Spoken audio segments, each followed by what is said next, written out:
ओम शांति। अव्यक्त महावाक्य है, मुख्य 7 कमजोरियां और उनको मिटाने के लिए 7 दिन का कोर्स। मुख्य 7 कमजोरियां उनके मिटाने के लिए 7 दिन का कोर्स 25/8/71। 1 सेकंड में वाणी से परे स्थिति में स्थित हो सकते हो। बाबा कहते हैं 1 सेकंड में वाणी से परे स्थिति में स्थित हो सकते हो। जैसे और कर्मेंद्रियों को जब चाहो जैसे चाहो वैसे हिला सकते हो, ऐसे बुद्धि की लगन को जहाँ चाहो जब चाहो और वहाँ स्थित कर सकते हो। ऐसे पावरफुल बने हो। यह विधि वृद्धि को पाती जा रही है। अगर विधि यथार्थ है तो विधि से सिद्धि अर्थात सफलता और श्रेष्ठता अवश्य दिन प्रतिदिन वृद्धि को पाते हुए अनुभव करेंगे। इस परिणाम से अपने पुरुषार्थ की यथार्थ स्थिति को परख सकते हो।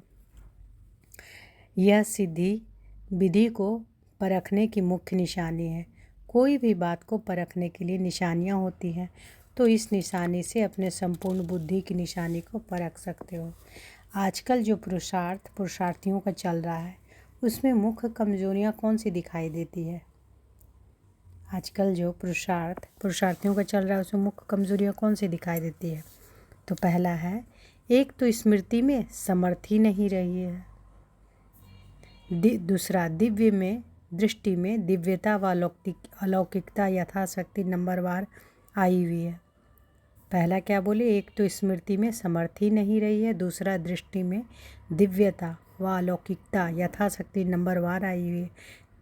तीसरा, वृत्ति में विल पावर ना होने के कारण वृत्ति एक रस ना हो, चंचल होती है। चौथा, निराकारी अवस्था का टेंशन कम होने के कारण मुख्य विकार देह अभिमान, काम और क्रोध, इन तीनों का वार समय प्रति समय होता रहता है।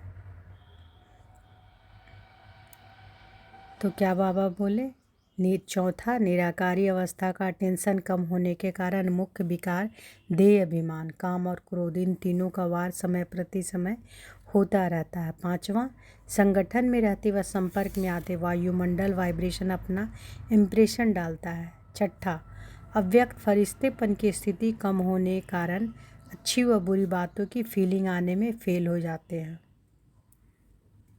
अव्यक्त फरिश्तेपन की स्थिति कम होने के कारण अच्छी व बुरी बातों की फीलिंग आने में फेल हो जाते हैं। सातवां, अपनी याद की यात्रा से संतुष्ट कम। यह है पुरुषार्थियों के पुरुषार्थ की नंबरवार रिजल्ट। तो बाबा क्या क्या बोले कि आजकल जो पुरुषार्थियों का चल रहा है, उसमें मुख्य कमजोरियाँ कौन सी दिखाई? तो पहला, एक तो स्मृति में समर्थी नहीं रही। दूसरा, दृष्टि में दिव्यता व अलौकिकता यथाशक्ति नंबरवार आई हुई है।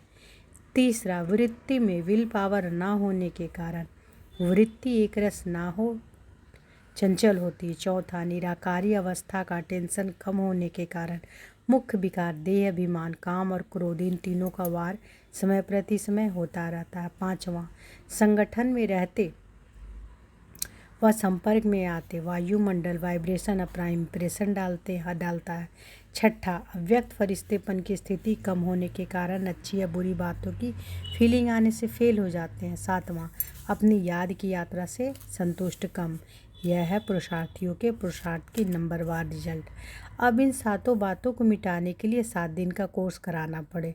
इन सातों बातों को सामने रख 7 दिन का कोर्स जो औरों को कराते हैं, वह अपने आप को रिवाइज कराना। जैसे मुरलियों को रिवाइज कर रहे हो, तो रिवाइज करने से नवीनता और शक्ति बढ़ने का अनुभव करते हो। ऐसे अब एकांत में बैठ अमृत वेले जो 7 बातें सुनाई हैं, उस पर एक एक बात का निवारण हर दिन के पाठ में कैसे समाया हुआ है, वह मनन करके मक्खन अर्थात सार निकालना और आपस में लेन देन करना। कोर्स तो किया है, लेकिन जैसे जिज्ञासुओं के कोर्स कराने के बाद हर पाठ की युक्ति बताते हैं, वह अटेंशन दिलाते हो, वैसे आप हर एक रेगुलर गॉडली स्टूडेंट अब फिर से 1 सप्ताह का पाठ प्रैक्टिस और प्रैक्टिकल में लाओ। जैसे साप्ताहिक पाठ करते हैं ना आप लोग, सर्विस में पवित्रता सप्ताह व शांति सप्ताह का प्रोग्राम रखते हो ना, वैसे अपनी प्रोग्रेस के लिए हर पाठ का साप्ताहिक पाठ प्रैक्टिकल प्रैक्टिस में लाओ। रिवाइज होने से क्या होगा? सफलता समीप, सहज और स्पष्ट दिखाई देगी। तो श्रेष्ठ तो बन ही जाएंगे। अपने आप को हर संकल्प व कर्म के महान बनाने के लिए सभी से सहज युक्ति को 3 बातें सुनाओ। मन वचन कर्म में महानता के लिए ही पूछ रहे हैं। महान बनने के लिए एक तो अपने को पुरानी दुनिया में मेहमान समझो। दूसरी बात, जो भी संकल्प व कर्म करते हो तो महान अंतर को बुद्धि में रख संकल्प और कर्म करो। तीसरी बात, तो बाबा क्या बोल रहे हैं, महान बनने के लिए एक तो अपने को पुरानी दुनिया का मेहमान समझो। दूसरी बात, जो भी संकल्प और कर्म करते हो तो महान अंतर को बुद्धि में रख संकल्प और कर्म करो। तीसरी बात है कि बाप के व अपने दैवी परिवार की हर आत्मा के गुण और श्रेष्ठ कर्तव्य की महिमा करते रहो। एक मेहमान, दूसरा महान अंतर और तीसरा महिमा। एक मेहमान हो गया कि महान बनने के लिए मेहमान, दूसरा महान अंतर और तीसरा महिमा। यह 3 बातें चलती रहे तो जो 7 कमियां हैं वह समाप्त हो जाएगा। मेहमान ना समझने के कारण कोई भी रूप और रंगत में अट्रैक्शन और अटेंशन जाता है। महान अंतर को सामने रखने से कभी भी देह, अहंकार व क्रोध व अंश नहीं रह सकता। महान अंतर को सामने रखने से कभी भी देह, अहंकार व क्रोध का अंश व वंश नहीं रह सकता। तीसरी बात, बाप की व हर आत्मा के गुणों की महिमा व कर्तव्य की महिमा करते रहने से किसी द्वारा किसी बात की फीलिंग नहीं आ सकती और सदैव गुणों और कर्तव्यों की महिमा करने के से याद की यात्रा संतुष्टता में निरंतर व सहज याद में परिवर्तन हो जाएगी। इन तीनों शब्दों को सदा स्मृति में रखो तो समर्थिवान हो जाएंगे। दृष्टि, वृत्ति, वायुमंडल सभी परिवर्तन हो जाएंगे। द्वापर से लेकर आज तक अपनी और दैवी परिवार की आत्माओं की महिमा करते आए हो, कीर्तन करते आए हो।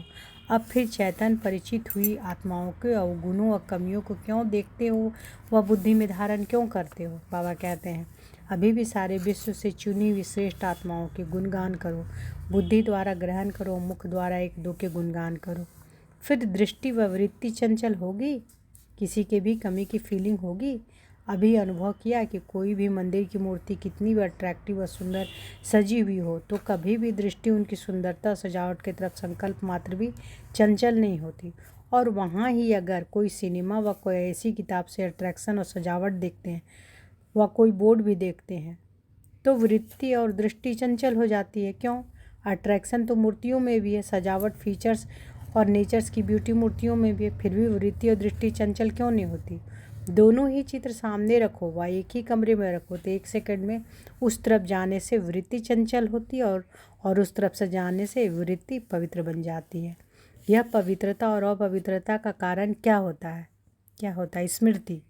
स्मृति है कि वह देवी है तो यह स्मृति दृष्टि और वृत्ति को पवित्र बनाती है, और स्मृति है कि यह फीमेल है तो वह स्मृति वृत्ति और दृष्टि अपवित्रता की तरफ खींचती है। वहाँ रूप को देखेंगे और वहाँ रूहानियत को देखेंगे। ऐसा पास्ट का अनुभव ना होगा, अनुभव तो होगा ना, वर्तमान भी परसेंटेज में है, लेकिन इसको मिटाने के लिए कभी भी कहाँ भी देखते हो, किसी से बोलते हो तो स्मृति में क्या रखो? आत्मा समझना, वह तो हुई फर्स्ट स्टेज, लेकिन कर्म में आते, संपर्क में आते, संबंध में आते यही स्मृति रखो कि यह सभी जड़ चित्रों की चैतन्य देवी या देवताओं के रूप में है। तो देवी का रूप स्मृति में आने से जैसे जड़ चित्रों में कभी संकल्प मात्र भी अपवित्रता व देह का अट्रैक्शन नहीं होता, ऐसे ही चैतन्य रूप में भी यह स्मृति रखने से संकल्प में भी यह कंप्लेन नहीं रहेगी और कंप्लीट हो जाएंगे। समझा? यह है वर्तमान पुरुषार्थियों की कंप्लेन के ऊपर कंप्लीट बनने की युक्तियाँ। अच्छा, भट्ठी वाले अपनी उन्नति कर रहे हैं, स्पीड भी तीव्र है। ऐसी नहीं कि समाप्ति के बाद नीचे उतरते स्पीड कम हो जाए, ऐसे ही पुरुषार्थ कर रहे हो ना। अच्छा, तो बाबा ने क्या बताया? मुख्य 7 कमजोरियाँ और उनको मिटाने के लिए 7 दिन का कोर्स। ओम शांति।